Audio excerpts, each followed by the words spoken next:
Young Boys Incorporated, came to the notorious Columbia Point housing projects in Dorchester.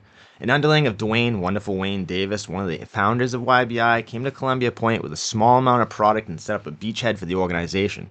He was able to flip it fast and turn a considerable profit. What went for $20 in the saturated city of Detroit could go to upwards of $100 in Boston.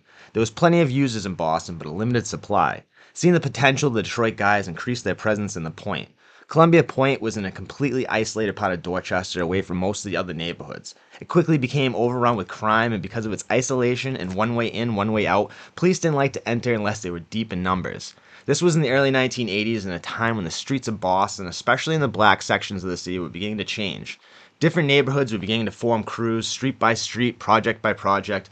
The Columbia Point Dogs were one of the most feared crews in Boston's history, and they formed around this time. Some of the original members of CPD were connected to these Detroit hustlers who were pushing H in the projects. Some of them even traveled as muscle for YBI members like Wonderful Wayne Davis.